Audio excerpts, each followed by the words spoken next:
Tad 1 ও Tad 2 পরীক্ষার final answer কি ভুল নিয়ে উচ্চ আদালতের ডিভিশন বেঞ্চে দায়ের করা আবেদনের উপর শুনানি হয় মঙ্গলবার।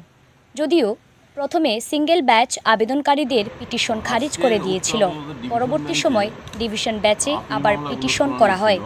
এদিন উচ্চ আদালতের বিচারপতি টি অমরনাথ গৌর এবং বিচারপতি বিশ্বজিৎ পালিতের বেঞ্চে মামলাটি উঠে। সেখানে দুপক্ষের সওয়াল জবাব হয়। রাজ্য সরকারের পক্ষে অ্যাডভোকেট জেনারেল কিছুটা জবাব দিয়েছেন। উচ্চ আদালতের ডিভিশন বেঞ্চ এই মামলার ফের শুনানির জন্য আগামী 24শে এপ্রিল দিন ধার্য করেছে। আবেদনকারীদের পক্ষে আইনজীবী ছিলেন পুরুষোত্তম রায় বর্মন। ফলে পরীক্ষার্থীরা প্রাপ্য নম্বর থেকে বঞ্চিত হয়েছে। এর ভিত্তিতেই একক বিচারপতির কোর্টে মামলা করা হয়েছিল এই ফাইনাল কি আনসারকে চ্যালেঞ্জ জানিয়ে, কিন্তু একক বিচারপতি সেই মামলাগুলোকে গ্রহণ করেননি। উনি মামলাগুলো খারিজ করে দিয়েছেন বিস্তারিত শুনানির পর।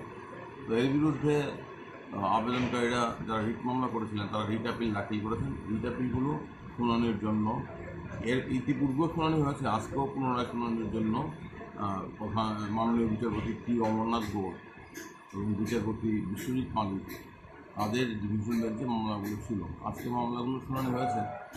আবেদনকারীদের তরফ থেকে রিট আপিল যারা করেছেন তাদের তরফ থেকে আমরা আদালতে দেখিয়েছি যে কী কারণে কি আনসারকে অনেকগুলো কোশ্চেন আনসার ভুল, এগুলো আমরা বিভিন্ন রেফারেন্স বুকের ভিতরে দেখিয়েছি। আদালত আমাদের বক্তব্য শুনেছেন, অ্যাডভোকেট জেনারেল সেটা জবাব দিয়েছেন। পরবর্তী শুনানি আবার আগামী 24শে এপ্রিল এই মামলাগুলোর পরবর্তী পর্যায়ে শুনানি হবে।